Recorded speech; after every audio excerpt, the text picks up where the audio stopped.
Let's take a closer look at dependents and dependent care credits, including educational credits. A taxpayer is allowed a credit on line 12 of Form 1040. This credit is equal to $2,000 for any dependents below the age of 17 and $500 for any other qualifying credits.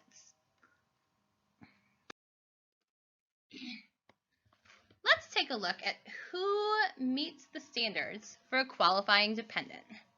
This exercise is based on problem 14-5 and 14-6 in your textbook.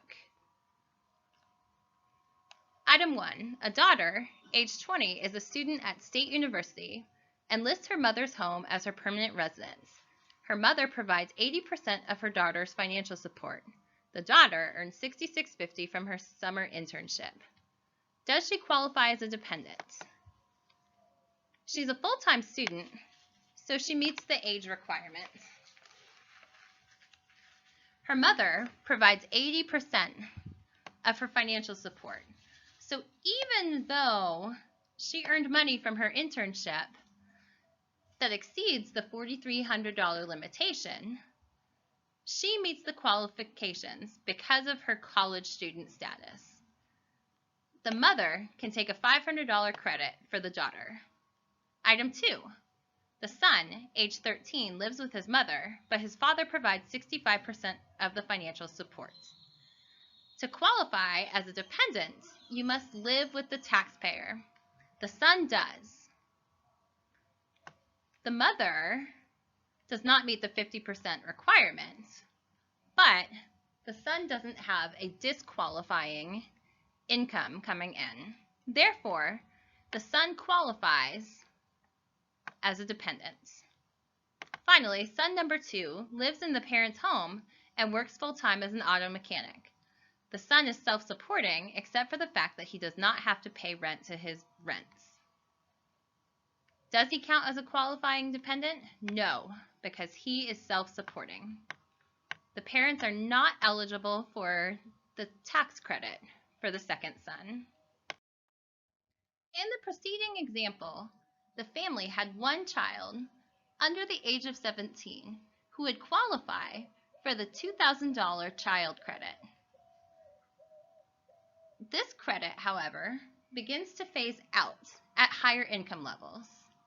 $400,000 for married persons filing jointly and $200,000 for all other filers. Let's look at application problem number 14-26 to look at the additional child credit, not child care credit. If the mother's income is $88,300, she's a single filer making well below the single person threshold. She's eligible for the whole $2,000 for the care of her son. In the second case, the couple's income is $462,700. This exceeds the child credit threshold by $62,700. We divide this phase-out amount by 1,000, which gives us 63, and we multiply the 63 by 50 to determine the phase-out amount. In this case, $3,150. Since $3,150 is greater than the $2,000 for which the couple would be eligible for the single kid under age 17, they earn nothing. Now let's look at if the couple's joint income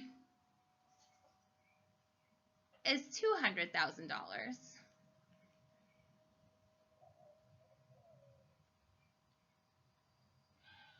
In this case, they're eligible for the full $2,000 for the kid.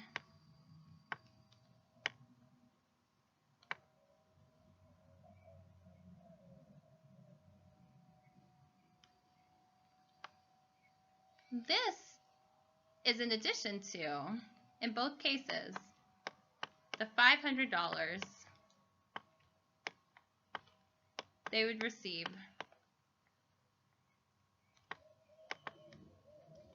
for the college-age daughter.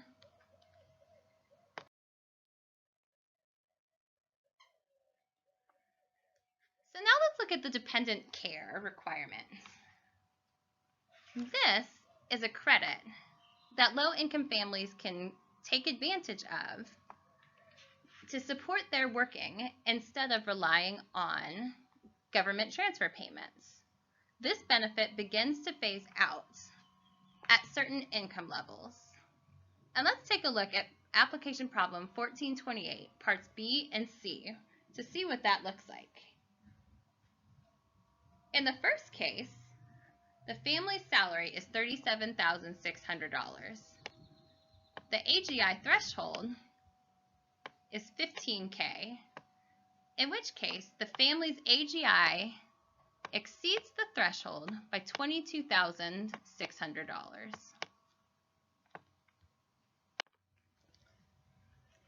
This phase-out amount is divided by 2,000 to arrive at the percentage deduction from the maximum child care credit. Since the maximum is 35%, we round 11.3 to 12%, which means the family is eligible to deduct 23% of their daycare costs. Let's look at the second case. If the family income is $137,700. In this case, they're limited to a maximum or a minimum floor of 20% of whatever their eligible daycare costs are. Now, what if the taxpayer is a student or the taxpayer supports a college student? There's two different credits that a taxpayer may be eligible for. The first is the American Opportunity Credit.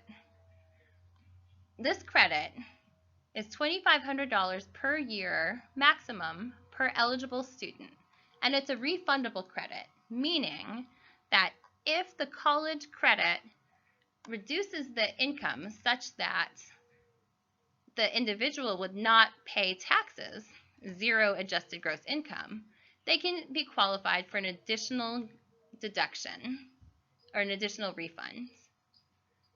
They're eligible to take this credit if the college student is at least attending school half-time and has no felony drugs convictions.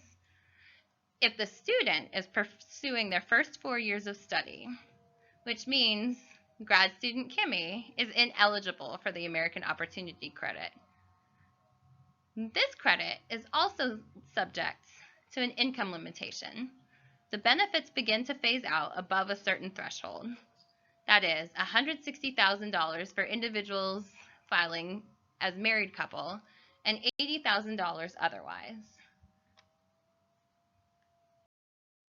Another credit is the Lifetime Learning Credit.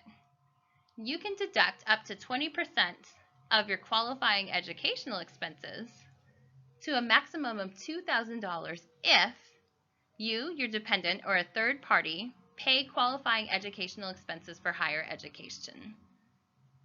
If you're receiving scholarships that offset your qualifying educational expenses, you're ineligible for this credit. So poor graduate student Kimmy, again, since Texas Tech remitted her tuition to work as a graduate assistant, she would not be eligible for this credit. You also must make your qualifying educational expenses to a qualifying institution, and you must list you, your dependent, or your third party on your tax return. So, for example, my parents couldn't claim the Lifetime Learning Credit for me